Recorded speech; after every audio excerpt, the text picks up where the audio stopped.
Well, hello and welcome to part 4 of 6 of the end of year special conversations with me, Dan, today joined by Andrew. Hello, everyone. Well, Andrew, you're going to be a little bit different with your top 5 today because you'll be doing films. Everyone else on this has already done games. It's quite weird, actually. I don't think I've actually bought a single game this year. Yeah, I remember you saying I'm that. not, to me, yeah, so. yeah. The last game I bought was Smash Bros. Last year, but yeah, I'll be racking off some films because I've seen plenty of them. Yeah, I have as well, actually, so it'll be interesting to hear what you have to say about them. But I'm sure people should know, but just in case if people don't know where you're from, Andrew, where people might know you from. I have my CarrCom Films channel on here on YouTube, and I also have my own blog, CarrCom blog, which I post regularly, film reviews, top 10s, top 5s actually, rather, etc, etc. And you recently did that video, the Metroid video on this channel? I did, yeah, I remember that. It was quite a while ago now, I think a few months ago, but yeah, best Metroid Prime games. That was good fun. Yeah, well, should we just go straight into number 5 then? Okay, so my number 5 would be Mad Max Fury Road. I don't know have you seen that? Yeah, I really like that film. It's very weird. Like where I work now, everyone I work with seems very iffy on it. Like I go in, everyone's like, "Oh, the film sucks. It's too noisy, etc., etc." But like Michael Bay films, for example, they're infamous for like sort of having action scenes without any sort of depth. Yeah. But that's the thing I think Mad Max had, is that it is basically one long action scene. But it has a lot of narrative depth to it. I really like the themes come across in like this sort of dystopian future world. Yeah. I have to admit, I haven't seen the originals for quite a while, I think. Personally, I've never seen any of the originals, actually. No, it worked quite well because I didn't remember a lot of them, but it actually, when I watched it, I didn't think, oh, what's going on? Who's that? What's this? It actually, I think they sort of were aware those films are really old. Let's not assume everyone has seen them. Yeah. Let's maybe cater to that new audience a bit. And I think it worked really well because I knew what was going on from start to finish. I got to grips with who Max was without thinking, oh, what was it in the originals? I can't remember. I think the cool thing about Max himself is that he is quite like I wouldn't say a plain character, but do you know what I mean? He's not like that. He doesn't have that much dialogue, for example. I think everyone around him, like he's almost like the avatar of the film. Yeah, definitely. I mean, Hardy, I think it was probably hard for him to give a good performance because, like you said, he hasn't got a lot of dialogue. But I still think he did a really good job. It's just getting that tone right, and he's really good action star, Tom Hardy. He's a really good actor as well. Very good. I'm pleased it's on your list because I like Mad Max a lot. Yeah, really, really good. Really enjoyed it. Okay, what is your number 4 pick?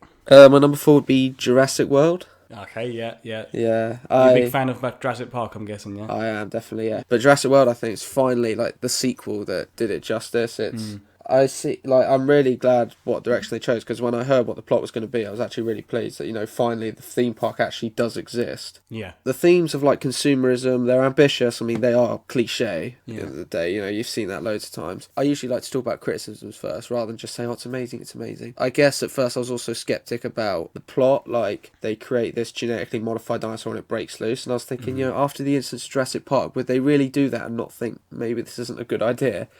But no, Chris Pratt in it's really, really good. I like the character he had, like the way he's taming the raptors, controlling the raptors. I thought that was quite interesting, even if they probably could have done more with it. I do think, as much as I love Jurassic World, I do think it was fairly pandering in a lot of ways, though. How do you mean? Like, I felt like it was, okay, we have to get the T-Rex moment, okay, we have to get... Oh, I see what you mean. Maybe pandering is the wrong word. I think it was like, it's almost like fan service. Like, here's what you wanted. We're going to give it to you. Exactly, yeah. I did like the final fight a lot. Yeah. And, when the T-Rex came out, I thought it was pretty epic. And again, I really like Chris Pratt in it. I liked all the characters, really. I mean, maybe the kids were a bit bland. Yeah, they didn't really have a lot to do. Yeah, they didn't really do much. Except for running.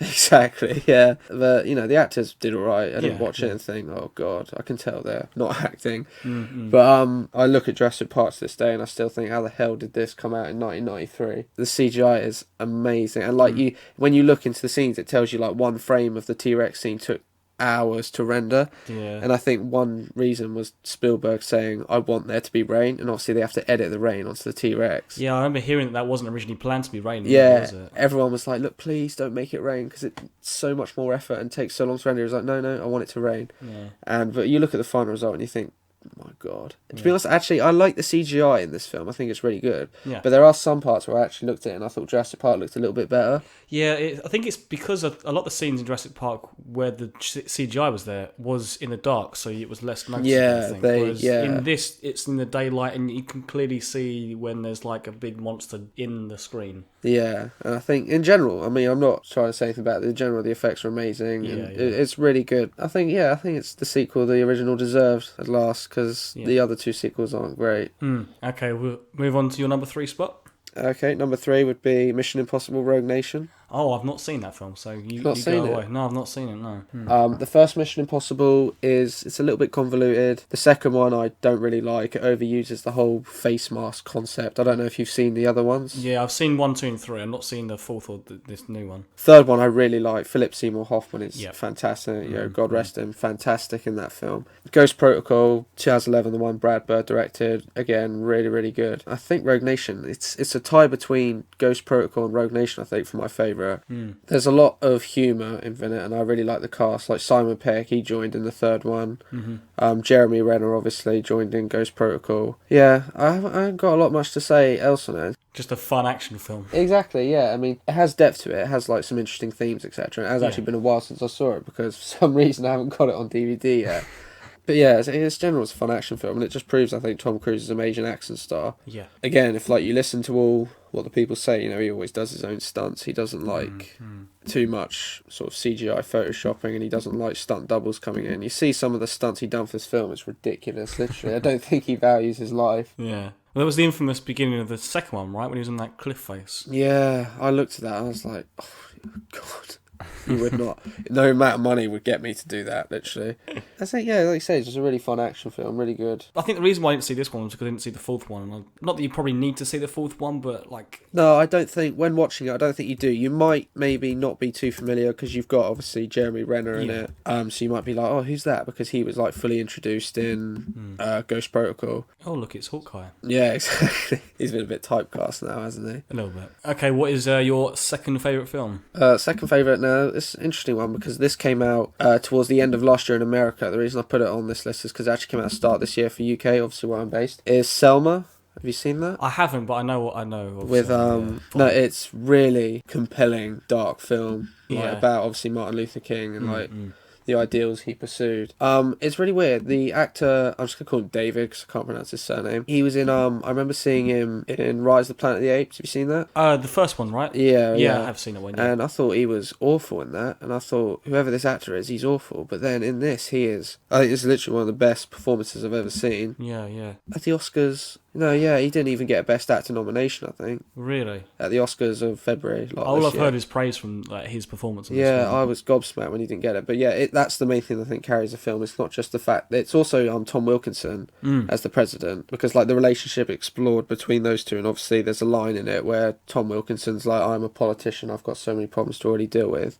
Yeah. You sort of see that even though the president sides with Martin Luther King and wants to help him, you see it from his point of view as well, the situation he's in with running a country that essentially hates blacks. I don't really see a lot of biopics normally. Yeah, I can't say I do either, and it's one of those films that, because it's sort of stuck out of being like a lot of people talking like how great it is, has made me want to see it, but I'll be honest, I just haven't seen it yet. It's really, really, really good film. Loved it. Great stuff. Okay then, so we'll move on to your favourite film of 2015.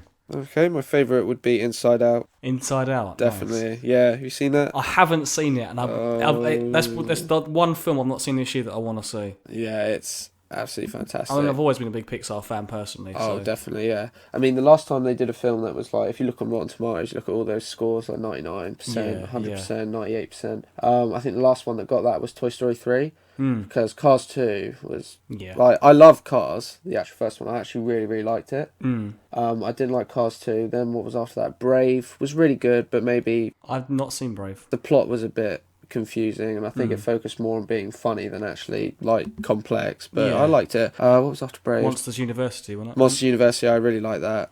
Again, not as deep as other Pixar films, but I thought it was really good fun. It had quite a nice message. Yeah. And then, Inside Out was... I always thought maybe this could be Pixar's return to sort of that level of critical acclaim. Because when I looked at the concept, I was at first, like, alongside some other people, I was thinking, maybe is this a bit too complicated for the younger audience? So will it not attract, like, parents with their kids? It was because it was obviously all about what goes on in parents' heads. It's like, will kids really understand of, like, or even get that? Yeah, exactly. And it sort of goes into, like, this confusing thing people thought about where, like, the emotions have emotions. Because you see bits when, like, Joy is sad, or you know what I mean, sad is happy.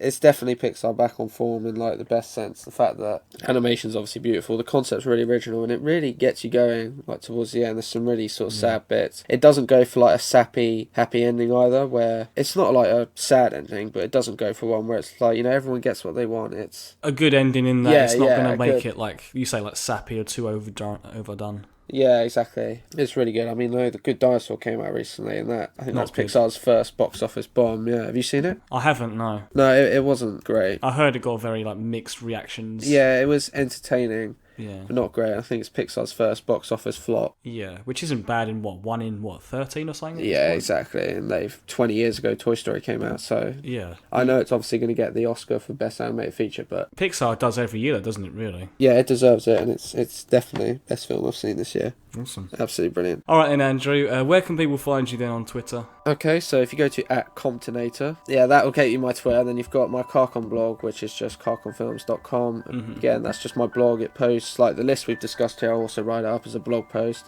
Yeah. I've got loads of movie reviews, and I do some game stuff on there as well. Smash Brothers. Foreshadowing. Yeah. But yeah, I do some game stuff on there, worst to best, and just reviews like of certain consoles or certain games, depending on how they sort of relate to what I've done recently. You've got my YouTube channel here, which is just CarrCom Films, where I do all my sort of film stuff. I've not done something for quite a while because I've been busy, but we'll see where it goes for now. Yeah, definitely. All right. Well, thank you, Andrew. All right, thank you very much for having me.